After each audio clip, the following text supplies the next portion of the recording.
Beelzebub's Tales to His Grandson, Chapter 25. The very saintly Ashiata Shiemash, sent from above to earth. And so, my boy, now listen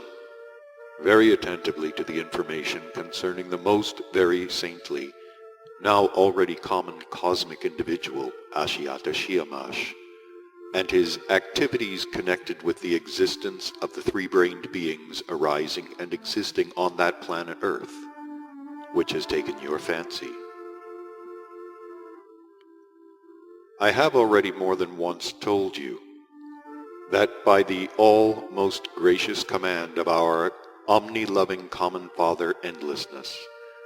our cosmic, highest, most very saintly individuals sometimes actualize within the presence of some terrestrial three-brained being a definitized conception of a sacred individual, in order that he, having become a terrestrial being with such a presence, may there on the spot orientate himself and give to the process of the ordinary being existence such a corresponding new direction, thanks to which the already crystallized consequences of the properties of the organ Kunda buffer,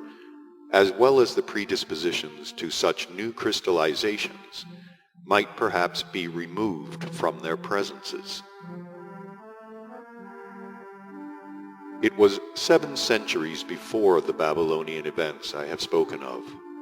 that there was actualized in the planetary body of a three-brained being there a definitized conception of a sacred individual named Ashiata Shiemash, who became there in his turn a messenger from above, and who is now already one of the highest, most very saintly common cosmic sacred individuals. Ashiata Shiemash had his conception in the planetary body of a boy of a poor family descended from what is called the Sumerian race, in a small place then called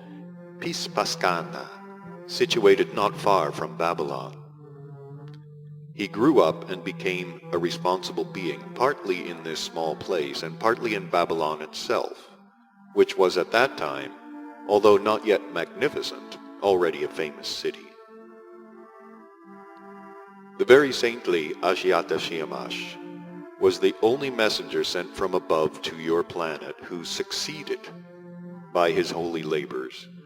in creating on that planet conditions in which the existence of its unfortunate beings somewhat resembled for a certain time the existence of the three-brained beings of the other planets of our great universe, on which beings exist with the same possibilities.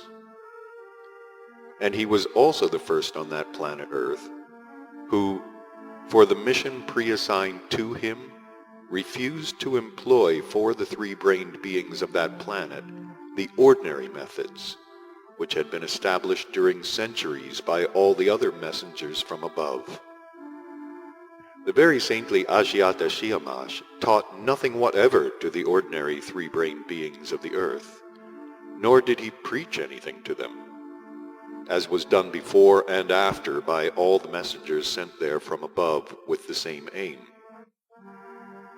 And in consequence, chiefly of this, none of his teachings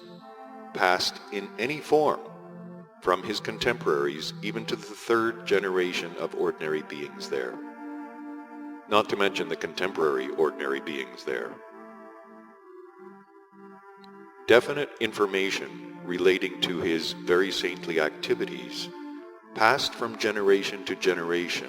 from the contemporaries of the very saintly Ashiata Shiemash to the beings of the following generations through those called their initiates, by means of a certain what is called legomenism of his deliberations under the title of the terror of the situation. In addition to this, there has survived from that period of his very saintly activities, and there still exists, even till now, one of several what are called marble tablets,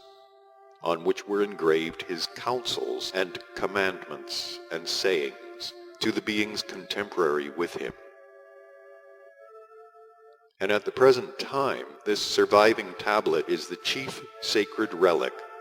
of a small group of initiated beings there called the Brotherhood Olbogmek, whose place of existence is situated in the middle of the continent Asia. The name Olbogmek means there are not different religions, there is only one God. When I was personally on the surface of your planet for the last time, I happened by chance to become acquainted with the legomenism which transmits to the initiated men beings of the planet Earth of remote generations these deliberations of the saintly Ashiata Shiemash under the title of the terror of the situation. The legomenism was of great assistance to me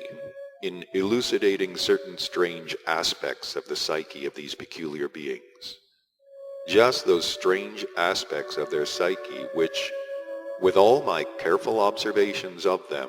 during tens of centuries, I had previously been unable to understand in any way whatsoever.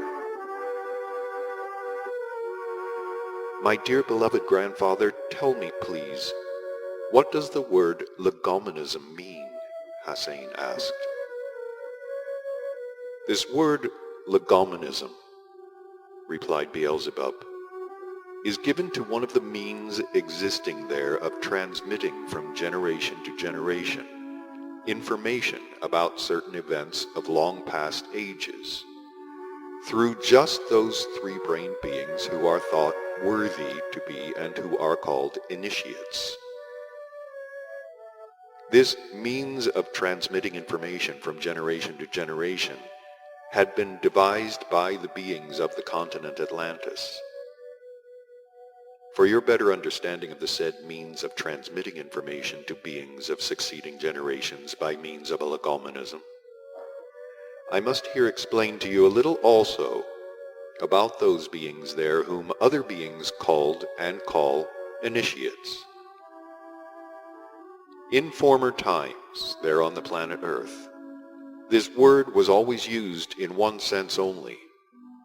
and the three-brained beings there who were called initiates